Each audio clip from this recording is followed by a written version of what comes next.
ನಾವಿವತ್ತೊಂದು ಮಲ್ಲಿಗೆ ಹೂವನ್ನು ನಮ್ಮ ಸ್ವಂತ ಮನೆಯಲ್ಲಿ ಬೆಳೆದು ಅದರಿಂದ ಉತ್ಪತ್ತಿಯನ್ನು ಹೇಗೆ ಪಡೆಯಬಹುದು ಅಂತ ಒಂದು ತೋರಿಸಿಕೊಡುವಂಥ ಒಂದು ಪ್ರಯತ್ನವನ್ನು ಮಾಡ್ತಾ ಇದ್ದೇವೆ. ನಮ್ಮ ಜೊತೆ ಒಬ್ಬರು ಇದ್ದಾರೆ, ಮಲ್ಲಿಗೆ ಹೂವನ್ನು ಬೆಳೆಯುವಂಥ ಒಬ್ಬರು ಮಹಿಳೆ ಇದ್ದಾರೆ. ಮೇಡಮ್, ನಿಮ್ಮ ಹೆಸರೇನು? ತುಳುನಾಡ ಸ್ಪೆಷಲ್ ಚಾನೆಲ್ಗೆ ಸ್ವಾಗತ. ಅವರ ಜೊತೆ ಅವರ ಹಸ್ಬೆಂಡ್ ಸಹ ಬಾಲಕೃಷ್ಣರು, ಅವರು ಸಹ ಇದ್ದಾರೆ. ಈ ಮಲ್ಲಿಗೆ ಹೂವನ್ನ ಅದರ ಕೊಂಬೆಗಳನ್ನ ತಂದು ನಾಡ್ತೀರಾ, ಅಲ್ಲ ಅದರ ಗಿಡ ಮಾಡಿ ತಂದು ನಾಡ್ತೀರಾ, ಹೇಗೆ ಅದು? ನಾನು 2 ಗಿಡ ಇತ್ತು ಇಲ್ಲಿ ಮನೆಯಲ್ಲಿ.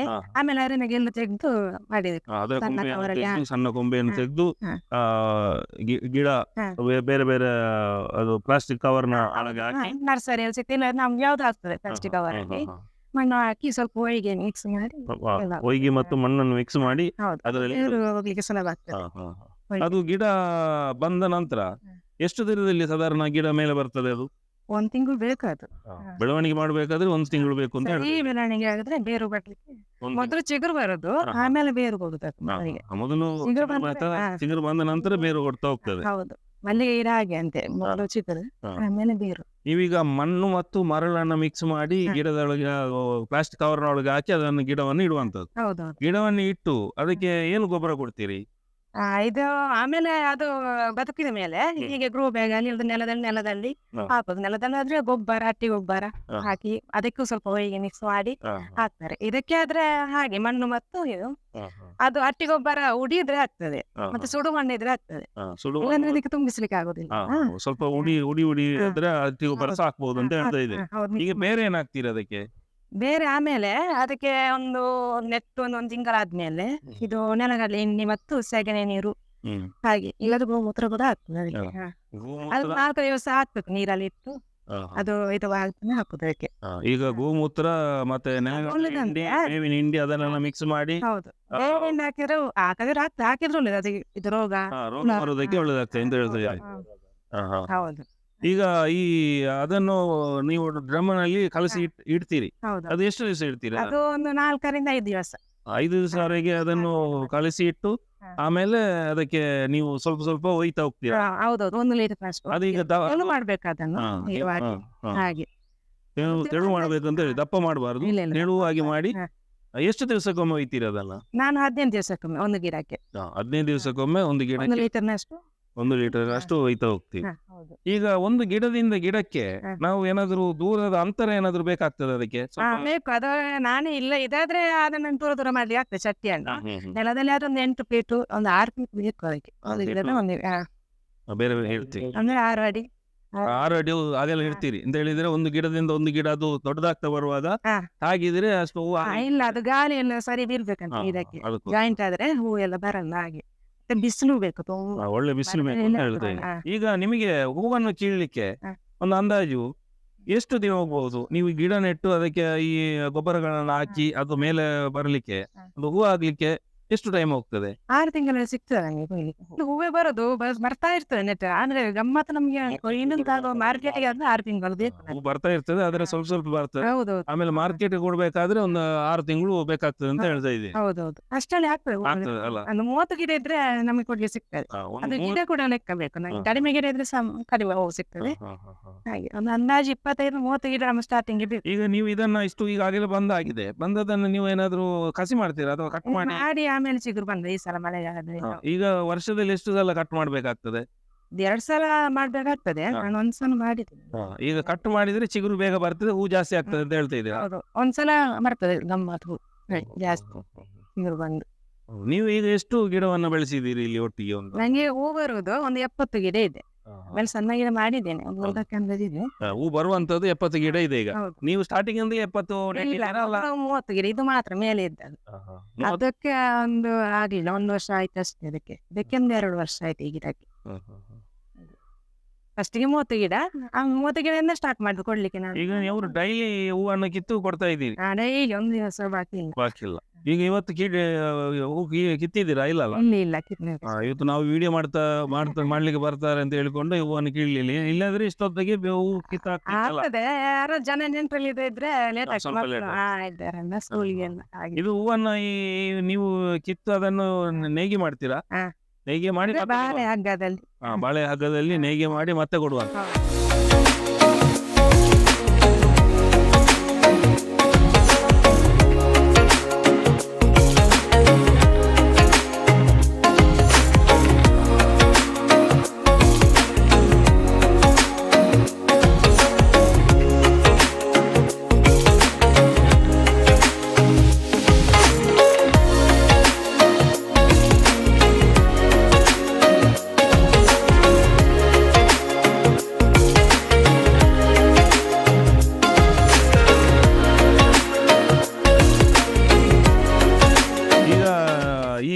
ಹೇಗೆ ಕೀಳ್ತೀರಿ ಅದನ್ನೊಮ್ಮೆ ತೋರಿಸಿಕೊಡಿ ಅಂತ. ಹೂವನ್ನ ಹೀಗೆ ಗೆಲ್ಲುದು ನಾವು ನೋಡಿ. ಇದು ಇವತ್ತಿನ ಹೂವು ನೋಡಿ ಇದು. ಇವತ್ತು ಆದಂತ ರೆಡಿ ಆದಂತ ಹೂವು ನೋಡಿ ಅದಲ್ಲ. ಇದು ನೋಡಿ ಹಾ. ಇದೆಲ್ಲ ಇದು ಹೂ ಕಿತ್ತ ಮೇಲೆ ಇದನ್ನ ಹೀಗೆ ಇಟ್ಬೇಕು. ಅದ್ರ ಹೂ ತೆಗ್ದ ನಂತರ ಅದನ್ನು ಚಿವಿಟ್ಟಿದ್ರೆ ಅದು ಯಾಕೆ ಚಿವಿಡ್ತೀರಿ? ಅದು ಚಿಗುರು ಬೇಗ ಬರ್ತದೆ ಅಂತ ನಮ್ಗೆ ಇನ್ನೊಂದ್ಸರಿ ಹೂ ಕೊಯ್ಲಿಕ್ಕೆ ಬೇಗ ಸಿಗ್ತದೆ, ಇಲ್ಲಾಂದ್ರೆ ಲೇಟ್ ಆಗ್ತದೆ ಹೂ. ಹಾಗೆ ಅಂದ್ರೆ ಅದರ ಹೂ ಕಿತ್ತ ನಂತರ ಅದರ ಒಂದು ತೊಟ್ಟು ಟೈಪ್ ಇರುವಂತದನ್ನು ಕಿತ್ತು ಬೇಸಾಕ್ಬೇಕು. ಹೌದು, ಕಿತ್ತು ಬೇಸಾಕಿದ್ರೆ ಕೂಡ್ಲೆ ಹೂ ಆಗ್ತದೆ ಅಂತ ಹೇಳ್ತಾ ಇದ್ದೀನಿ. ಇದರ ಇದು ಹೇಗೆ ಇನ್ನೆಲ್ಲ ಇದು ಚಿಗುರು ಬರ್ತದೆ. ಬೇಗ ಚಿಗುರು ಬರ್ತದೆ, ಬೇಗ ಹೂ ಆಗ್ತದೆ, ಜಾಸ್ತಿ ಹೂ ಆಗ್ತದೆ ಅಂತ ಹೇಳ್ತಾ ಇದ್ದೀನಿ. ಹೌದು, ಹೂ ಬರ್ತದೆ ಅಂದ್ರೆ ಇದು ಚಿವುಟದ ಮೇಲೆ ನಮ್ಗೆ ಬೇಗ ಚಿಗುರು ಬರ್ತದೆ ಹಾಗೆ. ಈಗ ಒಟ್ಟಿಗೆ ನೀವು ಎಷ್ಟು ಒಂದು 70 ಗಿಡ ಉಂಟು ಒಟ್ಟಿಗೆ. ಹೌದು. ಈಗ ನೀವು ಬೇರೆ ನರ್ಸರಿಯಿಂದ ತಂದು ನೆಟ್ಟಂತ ಗಿಡವಾ?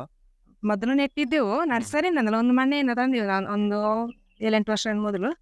ಆಮೇಲೆ ಅದ್ರ 2 ಗಿಡ ಇತ್ತು ನಮ್ಗೆ, ಅದರಿಂದ ಮತ್ತೆ ಇದೆಲ್ಲ ನಾನೇ ಮಾಡಿದ್ದು, ಗೆಲ್ಲು ತೆಗ್ದು ಅದರಿಂದ ಗೆಲ್ಲು ತೆಗ್ದು. ಇದರ ಕ್ರಾಪಿಂಗ್ ಎಲ್ಲ ಕಟ್ಟಿಂಗ್ ಎಲ್ಲ ನೀವು ಮಾಡ್ತೀರಾ? ಎಲ್ಲ ಮಾಡ್ತೇನೆ ನಾನು. ಇದಕ್ಕೆ ಈಗ ತಿಂಗಳಿಗೊಮ್ಮೆ 15 ದಿವಸಕ್ಕೊಮ್ಮೆ ನೀವು ಅದಕ್ಕೆ ಗೊಬ್ಬರ ಕೊಡುವಂತದ್ದು ಅಂತ ಹೇಳಿದ್ರೆ ಅದೇ ಮಿಕ್ಸ್ ಮಾಡಿದ ನಮ್ಮಲ್ಲಿ ಕಲಸಿಟ್ಟಂತ ಗೊಬ್ಬರವನ್ನು ತೆಳುವಾಗಿ ಅದಕ್ಕೆ ಒಯ್ಯುವಂತ, ಬೇರೆ ಯಾವುದೇ ಇದು ಬೇಡ. ಬುಡಕ್ಕೆ ಮತ್ತೆ ತಿಂಗಳಿಗೊಮ್ಮೆ ಸ್ವಲ್ಪ ಸುಫಲ ಹಾಕ್ತೇನೆ ನಾನು. ಸುಫಲ ಹಾಕ್ತೇವೆ ಸ್ವಲ್ಪ. ಹಾಕುವಾಗ ಜಾಗ್ರತೆ ಬೇಕು ಇದಕ್ಕೆ. ರಸಗೊಬ್ಬರ ಹಾಕುವಾಗ ಸ್ವಲ್ಪ ಜಾಗ್ರತೆ ಬೇಕು, ಇಲ್ಲಾಂದ್ರೆ ಎಲ್ಲಿಯಾದ್ರೂ ಕೊಂಬೆ ರೆಂಬೆಗಳು ನೆಲದಲ್ಲಿ ಆದ್ರೆ ದೂರದಿಂದ ಹಾಕಿ ಆಗ್ತದೆ. ತಿಂಗಳಿಗೊಮ್ಮೆ ಸ್ವಲ್ಪ ಸ್ವಲ್ಪ ಹಾಕುದು. ನಿಮಗೆ ಇದರ ಐಡಿಯಾ ಯಾರು ಕೊಟ್ರು? ನಿಮಗೆ ಸ್ವಂತ ಬಂದಿದ್ದ ಅಲ್ಲ ಕೇಳಿ ಬಂದದ್ದು ಜನರಿಂದ, ಹಾಗೆ ನೋಡಿದ್ದೆ. ಏನಾದ್ರು ಹೋಗಿ ಇದರ ಟ್ರೈನಿಂಗ್ ಅಥವಾ ಏನಾದ್ರು ಮಾಹಿತಿ ಏನಾದ್ರು ತಗೊಂಡಿದ್ರಾ? ಇಲ್ಲ ಮಾಹಿತಿ ಇಲ್ಲ. ನಿಮಗೆ ಸ್ವಂತ ಒಂದು ಮಾಡುವಂತ ನಂಗೆ ತುಂಬಾ ಇಷ್ಟ ಮೊದಲಿಂದಲೂ. ಇಂಟ್ರೆಸ್ಟ್ ಬೇಕಲ್ಲ ಇದರಲ್ಲಿ ಏನಾದ್ರು ವೆರೈಟಿ ಇದೆಯಾ? ಗಿಡಕ್ಕೆ ಹೆಸರು ಏನಾದ್ರು ಇದೆಯಾ? ಅಥವಾ ಈ ನಮ್ಮ ಈ ದಕ್ಷಿಣ ಕನ್ನಡದಲ್ಲಿ ಬೇರೆ ಬೇರೆ ಗಿಡ ಬರ್ತದ ಅಲ್ಲ ಇದು ಮಾತ್ರ ಬರುದಾ? ಇದು ಶಂಕರಪುರ ಮಲ್ಲಿಗೆ ಅಂತ. ಅದ್ರಲ್ಲಿ 2 ರೀತಿ ಇದೆ ಅಂತ, ಮತ್ತೊಂದು ಮಂಗಳೂರು ಮಲ್ಲಿಗೆ ಅಂತ, ಅದು ಗೊತ್ತಿಲ್ಲ. ಇದು ಮತ್ತೆ ಶಂಕರಪುರ ಮಲ್ಲಿಗೆ. ಶಂಕರಪುರ ಮಲ್ಲಿಗೆ ಅಂತ ಇದ್ರ ಹೆಸರು. ಹೌದು, ಇದು ಒಳ್ಳೆ ವಾಸನೆ ಉಂಟು, ಪರಿಮಳ ಒಳ್ಳೆ ಉಂಟಲ್ಲ. ಹೌದು, ಪರಿಮಳ ಉಂಟು. ಈಗ ನೀವು ಇದನ್ನ ಅರಳದ ಹೂವನ್ನು ಕಿತ್ತು ಕೊಡುವಂತದ್ದು. ಹೌದು, ಮೊಗ್ಗು ಕೊಡುದು. ಈಗ ಈ ಮೊಗ್ಗು ಅರಳುವಾಗ ಒಂದು ದಿವಸದಲ್ಲಿ ಅರಳ್ತದ? ಸಂಜೆ ಅರಳ್ತದೆ. ಈಗ ನೀವು ಇದನ್ನ ಕಿತ್ತು ಇದನ್ನು ಒಂಥರ ಬಾಳೆ ಇದು ಹಗ್ಗದಲ್ಲಿ ನೇಯ್ಗೆ ಮಾಡಿ ಬಾಳೆ ಎಲೆಯಲ್ಲಿ ಇಟ್ಟು ಕೊಡುದಾ, ಹೇಗೆ ಅದು? ಹಗ್ಗದಲ್ಲಿ ಕಟ್ಟಿ ಅದು ಚೆಂಡು ಮಾಡಿ ಅಳತೆ ಇದೆ ಅದಕ್ಕೆ. 9 ಇಂಚು ಅಂತ 6 ಒಂದು ಚೆಂಡು ಅಂತ ಹೇಳಿದ್ರೆ ಎಷ್ಟು? ಅದು ನಾವು 9 ಇಂಚಿನಷ್ಟು 6 ಮಡಿಚಿ ಕೊಡುದು ಒಂದು ಚೆಂಡಿಗೆ, ಹಾಗೆ 6 ಸುತ್ತು ಅಂತ. ಈಗ ಒಳ್ಳೆ ರೇಟ್ ಉಂಟಾ? ಈಗ ರೇಟ್ ಬಂದಿದೆ. ಮಳೆಗಾಲದಲ್ಲಿ ಸ್ವಲ್ಪ ಕಡಿಮೆ, ಮಳೆಗಾಲದಲ್ಲಿ ನವರಾತ್ರಿಯಿಂದ ಸ್ಟಾರ್ಟ್ ಆಗಿದೆ. ಮಳೆಗಾಲದಲ್ಲಿ ಸ್ವಲ್ಪ ಇದು ಕೀಳುವುದೆಲ್ಲ ಸ್ವಲ್ಪ ಕಷ್ಟನೇ. ಹೌದೌದು. ಮಳೆಗಾಲದಲ್ಲಿ ಹೂ ಕಡಿಮೆ ಅಲ್ಲ? ಕಡಿಮೆ, ಹೂ ಕಡಿಮೆ ಮಳೆಗಾಲದಲ್ಲಿ ಸ್ವಲ್ಪ ಕಡಿಮೆ. ಹೆಚ್ಚಾಗಿ ಹೂಗಳು ಎಷ್ಟು ಯಾವ ತಿಂಗಳಲ್ಲೆಲ್ಲ ಹೆಚ್ಚಾಗಿ? ಇನ್ನು ಅದೇ ಮಾರ್ಚಿಂದ ಜಾಸ್ತಿ. ಮಾರ್ಚಿಂದ ಸೆಕೆ ಜಾಸ್ತಿ ಆಗೋ ಹೂ ಜಾಸ್ತಿ. ಹಾಗೆ ಈಗ ತಂಪು ಕಾಲದಲ್ಲಿ ಹೆಚ್ಚಾಗಿ ಉಳಿದದೆಲ್ಲ ಮೀಡಿಯಂ ಇರ್ತದೆ. ಸೆಕೆಗಾಲದಲ್ಲಿ ಒಳ್ಳೆ ನೀರೆಲ್ಲ ಕೊಟ್ಟರೆ ಒಳ್ಳೆ ಹೂ ಬರ್ತದೆ. ಹೌದು, ನೀರು ಒಂದ್ಸಲ ಸಾಕು ಇದಕ್ಕೆ, ಜಾಸ್ತಿ ನೀರು ಬೇಡ ಇದಕ್ಕೆ ಮಲ್ಲಿಗೆಗೆ. ಹಾಗೆ ಅದು ಹೆಚ್ಚು ಇದಾದ್ರೆ ಹೂ ಬರ. ನೀವು ಇದು ಸ್ಟಾರ್ಟ್ ಮಾಡಿ ಎಷ್ಟು ಟೈಮ್ ಆಯ್ತು? ಎಷ್ಟು ವರ್ಷ ಆಯ್ತು? ನಾನು ಮಾರ್ಕೆಟಿಂಗ್ ಕೊಡ್ಲಿಕ್ಕೆ 1 ವರ್ಷ ಆಯ್ತು. 1 ವರ್ಷ. ಡಿಸೆಂಬರ್ ಅಲ್ಲಿ ಲಾಸ್ಟ್ ಇಯರ್. ಈಗ ನಿಮಗೆ ಡೈಲಿ ಇನ್ಕಮ್ ಇದು? ಡೈಲಿ ಸ್ವಲ್ಪ ಕೆಲಸ ಉಂಟು, ಬೆಳಿಗ್ಗೆ ಎಲ್ಲ ಇದ್ದು ಸ್ವಲ್ಪ ಅದರ ಶ್ರಮ ಇಲ್ಲ, ಆದ್ರೂ ಡೈಲಿ ಇನ್ಕಮ್. ಖರ್ಚಿಲ್ಲ. ಮಹಿಳೆಯರಿಗೆಲ್ಲ ಮನೆಯಲ್ಲಿ ಕೂತು ಒಂದು ಸಣ್ಣ ಕೈ ಇನ್ಕಮ್ ಮಾಡ್ಲಿಕ್ಕೆ ಒಂದು ಒಳ್ಳೆಯ ಮಾರ್ಗ ಇದು. ನಿಮಗೆ ಒಂದು ದಿವಸದಲ್ಲಿ ಎಷ್ಟು ಒಂದು ಅಂದಾಜು ಎಷ್ಟು ಬರ್ಬೋದು? ಅಂದಾಜು ಒಂದು 500 ಇದೆ. ರೇಟ್ ಜಾಸ್ತಿ ಸಿಗ್ತದೆ. 500 ಒಂದು ದಿವಸಕ್ಕೆ 500 ರೂಪಾಯಿ. ನಿಮಗೆ ಇದಕ್ಕೆ ಕೆಲಸ ಇರುವಂತದ್ದು ಬೆಳಿಗ್ಗೆ ಒಂದು 5 ಗಂಟೆಗೆ ಎದ್ದು ಹೂವನ್ನು ಕಿತ್ತು ಅದನ್ನು ರೆಡಿ ಮಾಡಿ ಕೊಡ್ಲಿಕ್ಕೆ ಒಂದು ಎಷ್ಟು ಗಂಟೆ ಬೇಕಾಗ್ಬೋದು ಒಂದು ಅಂದಾಜು? ನೀವು ಅದಕ್ಕಿಂತ ಕೂತ್ರೆ ಒಂದು 11 ಗಂಟೆ ಆಗ್ಬೋದು ನಮ್ಗೆ. ಅಂದ್ರೆ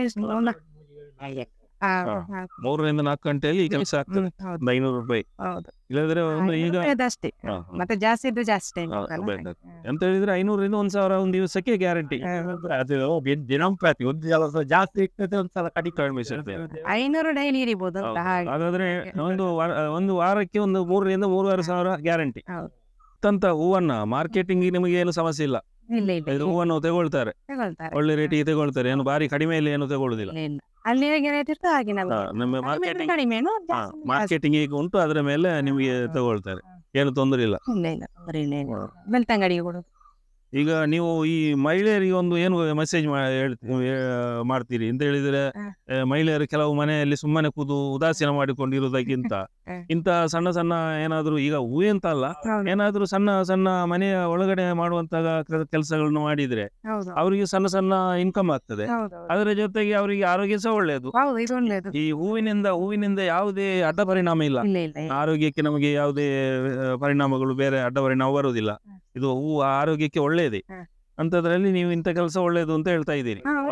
ಮಹಿಳೆಯರಿಗೆ ಇದಂದ್ರೆ ಮಲ್ಲಿಗೆ ಪರಿಮಳ ಉಸಿರಾಟಕ್ಕೆ ಅಂತ, ಉಸಿರಾಟಕ್ಕೆ ಒಳ್ಳೆಯದು, ಆಕ್ಸಿಜನ್ಗೆ ಅದರ ಪರಿಮಳ ತುಂಬಾ ಒಳ್ಳೆಯದು ಆರೋಗ್ಯ ಸಹ ಒಳ್ಳೆಯದು. ಇದ್ರೆ ಏನು ನಮ್ಗೆ ತೊಂದರೆ ಇಲ್ಲ. ಏನು ಪೆಸ್ಟಿಸೈಡ್ಸ್ ಎಲ್ಲ ದೊಡ್ಡದಾಗಿ ಏನು ಸ್ಪ್ರೇ ಮಾಡುವಂತದ್ದಿಲ್ಲ, ಸಣ್ಣ ಪುಟ್ಟ ಪ್ರಮಾಣದಲ್ಲಿ. ಅದು ಯಾವಾಗ ಏನಾದ್ರು ರೋಗ ಬಂದ್ರೆ ಮಾತ್ರ.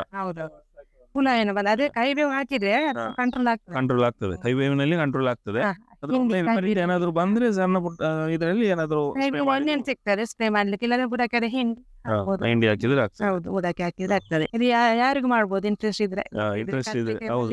ನಮಗೆ ಇಂಟ್ರೆಸ್ಟ್ ಬೇಕು. ಕೆಲವರು ಮಹಿಳೆಯರು ಕೆಲಸ ಇಲ್ಲ, ದುಡ್ಡಿಲ್ಲ ಅಂತ ಹೇಳ್ತಾರೆ. ಆ ಸಂದರ್ಭದಲ್ಲಿ ಸ್ವಂತ ಮನೆಯಲ್ಲಿ ಸ್ವಲ್ಪ ಜಾಗ ಇದ್ರೂ ಸಾಕಾಗ್ತದೆ. ನಾನು ಮೈಸೂರು ಕಡೆ ಎಲ್ಲ ನೋಡಿದ್ದೇನೆ, ಈ ಟೆರೆಸಿನ ಮೇಲೆ ತರಕಾರಿ ಬೆಳೆಯುವಂತದ್ದು ಮತ್ತೆ ಈ ಹೂವೆಲ್ಲ ಬೆಳೆಯುವಂತದ್ದು. ಆದ್ರೆ ದಕ್ಷಿಣ ಕನ್ನಡ ಜಿಲ್ಲೆಯಲ್ಲಿ ಕಡಿಮೆ ಅಂತ ಹೇಳಿದ್ರೆ ಜಾಗ ಇಲ್ಲ ಅಂತ ಹೇಳ್ಕೊಂಡು ಕೂತ್ಕೊಳ್ತಾರೆ. ಆದ್ರೆ ನಮ್ಗೆ ಕೂಡ ಈಗ ಮಂಡಿಗೆ ಮಾಡುವಂತ ಜಾಗ ಮೇಲ್ಗಡೆ ರಬ್ಬರ್ ಕೆಳಗಡೆ ತೋಟ, ಬೇರೆ ಬೇರೆ ಕೃಷಿ ಇರೋದ್ರಿಂದ ನಿಮಗೆ ರಬ್ಬರು, ಈ ಹೂ ಮಾಡುವಂತ ಜಾಗ ಕಡಿಮೆ. ಅದಕ್ಕೋಸ್ಕರ ನೀವು ಟೆರೆಸ್ ಮೇಲೆ ಮಾಡಿದ್ದೀರಿ. ಮತ್ತೆ ಕ್ಲೀನ್ ಇರ್ತದೆ, ಏನೋ ಇದಿಲ್ಲ, ಬೇರೆ ಹಾವುಗಳು ಅಂತದ್ದೆಲ್ಲ ಐಡಿಯಲ್ಲಿ ಬಂದು ಕೂತ್ಕೊಳ್ಳುವಂತದ್ದು, ಕೀಳುವಾಗೆಲ್ಲ ಸ್ವಲ್ಪ ಬೇಗ ಕೀಳುವಾಗೆಲ್ಲ ಏನು ಸಮಸ್ಯೆ ಇಲ್ಲ. ಇವತ್ತು ನಾವು ಒಂದು ಈ ಹೂ ಕಟ್ಟುವಂತದ್ದನ್ನು ತೋರಿಸಲಿಕ್ಕೋಸ್ಕರ ವಿಡಿಯೋ ಮಾಡ್ತಾ ಇದ್ದೇವೆ. ಅಂತ ಹೇಳಿದ್ರೆ ಇಷ್ಟೇ ಹೂ ಅಲ್ಲ, ಅವ್ರು ಕೀಳಲಿಲ್ಲ ಹೂವನ್ನು, ಹೂ ಕೀಳ್ಬೇಕಷ್ಟೇ. ಯಾಕೆಂತ ಹೇಳಿದ್ರೆ ಇವತ್ತು ನಾವು ವಿಡಿಯೋ ಮಾಡ್ಲಿಕ್ಕೆ ಬರ್ತೇವೆ ಅಂತ ಹೇಳಿಕೊಂಡು ಅವರು ಹೂ ಇನ್ನೂ ಕೀಳ್ಬೇಕಷ್ಟೇ. ಈಗ ಸ್ಯಾಂಪಲ್ಗೆ ಮಾತ್ರ ಹೇಗೆ ಕಟ್ಟುದು ಮತ್ತೆ ಹೂವನ್ನು ಕಿತ್ತು ಅದು ಕಟ್ಟಿ ಹೇಗೆ ಮಾರ್ಕೆಟಿಗೆ ಕೊಡ್ತಾರೆ ಅಂತ ಹೇಳಿ ತೋರಿಸಲಿಕ್ಕೆ ಮಾತ್ರ ಇದು ಮಾಡ್ತಾ ಇದ್ದಾರೆ.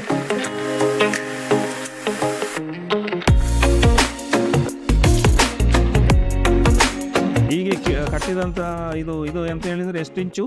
9 ಇಂಚು ಉದ್ದ ಆದಾಗ ಅದನ್ನು ಕಟ್ ಮಾಡುವಂತದ? ಕಟ್ಟಲ್ಲ, 6 ಮಡಿಕೆ. 6 ಮಡಿಕೆ ಮಾಡಬೇಕು. ಒಂದು ಚೆಂಡು ಅಂತ ಹೇಳಿದ್ರೆ 9 ಇಂಚಿನ 6 ಮಡಿಕೆ, ಅದಕ್ಕೆ ಒಂದು ಚೆಂಡು ಅಂತ ಹೇಳುವಂತ. 6 ಸುತ್ತು ಮಡಿಚಿ ಕೊಡ್ಬೇಕು ನಾವು. ಅದೇ 6 ಸುತ್ತು ಮಡಿಚಿದ ಇದು ಚೆಂಡು 4 ಚೆಂಡು ಒಂದು ಅಟ್ಟಿ. 4 ಚೆಂಡು ಒಂದು ಅಟ್ಟಿ. 4 ಚೆಂಡು ಅಂದ್ರೆ ಒಂದು ಅಟ್ಟಿ, 1 ಅಟ್ಟಿ 2 ಅಟ್ಟಿ ಹೇಳ್ತಾರಲ್ಲ ಹಾಗೆ. ಈಗ ಒಂದು ಚೆಂಡಿಗೆ ಎಷ್ಟು ರೇಟ್ ಇರ್ತದೆ? ಒಳ್ಳೆ ರೇಟ್ ಆದ್ರೆ 250 ರೂಪಾಯಿ ಒಂದು ಚೆಂಡಿಗೆ. ಹೌದೌದು, ಇಲ್ಲಾಂದ್ರೆ ಅದು ಕಡಿಮೆ, ದಿನಕ್ಕೊಂದು ರೇಟ್ ಮಲ್ಲಿಗೆ ಅದು. ನಿಮಗೆ ರೇಟ್ ಜಾಸ್ತಿ ಆದ್ರೆ ಖುಷಿ ಆಗ್ತದೆ. ನಾವು ಪಟ್ಟ ಪ್ರಯತ್ನಕ್ಕೆ ಅಥವಾ ಶ್ರಮಕ್ಕೆ ನಮಗೆ ಉತ್ತಮ ಪ್ರತಿಫಲ ಸಿಕ್ಕಿದೆ ಅಂತ ಆಗ್ತದೆ. ನಿಮಗೆ ಮೊದಲಿನಿಂದಲೂ ಈ ಹೂವನ್ನು ಬೆಳೆಯುವಂತದ್ದು ಬಹಳ ಇಂಟ್ರೆಸ್ಟ್ ಅಂತ ಅಲ್ಲ?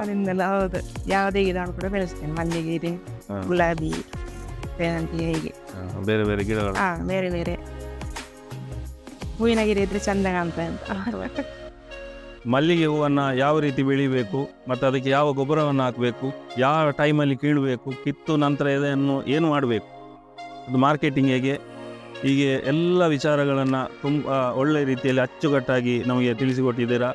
ಇದು ಮಹಿಳೆಯರಿಗೆ ಒಂದು ಪ್ರೇರಣೆ ಅಂತ ಹೇಳ್ತಾ ಇದ್ದೇನೆ. ಕೇವಲ ಮಲ್ಲಿಗೆ ಹೂವು ಅಂತಲ್ಲ, ಯಾವುದು ಸಹ ಮನೆಯಲ್ಲಿ ಸ್ವಂತ ಮಾಡಿ ಒಂದು ಮಾರ್ಕೆಟಿಗೆ ಕೊಡುವಂಥದ್ದಾಗಲಿ ಅಥವಾ ಸಣ್ಣ ಅವರ ಒಂದು ದುಡ್ಡನ್ನು ಮಾಡುವಂಥದ್ದು ಅಥವಾ ಅವರಿಗೆ ಬೇರೆ ಬೇರೆ ರೀತಿಯಲ್ಲಿ ಈ ಮಹಿಳೆಯರ ಕೆಲವೊಂದು ವಿಚಾರಗಳನ್ನು ಪ್ರೋತ್ಸಾಹ ಮಾಡುವಂಥದ್ರಲ್ಲಿ ಇವರು ಎತ್ತಿದ ಕೈ ಅಂತ ಹೇಳ್ತಾ ಇದ್ದೇನೆ. ನೀವು ಕೊಟ್ಟಂಥ ಎಲ್ಲ ಸಲಹೆ ಸೂಚನೆಗಳು ಅಥವಾ ಈ ಮಲ್ಲಿಗೆ ಗಿಡದ ಬಗ್ಗೆ ಕೊಟ್ಟಂಥ ಎಲ್ಲ ಮಾಹಿತಿಗಾಗಿ ತುಂಬ ಹೃದಯದ ಧನ್ಯವಾದಗಳು. ನಮ್ಮ ತುಳುನಾಡ ಸ್ಪೆಷಲ್ ಚಾನೆಲ್ನಿಂದ ನಿಮಗೆಲ್ಲರಿಗೂ ಧನ್ಯವಾದಗಳು.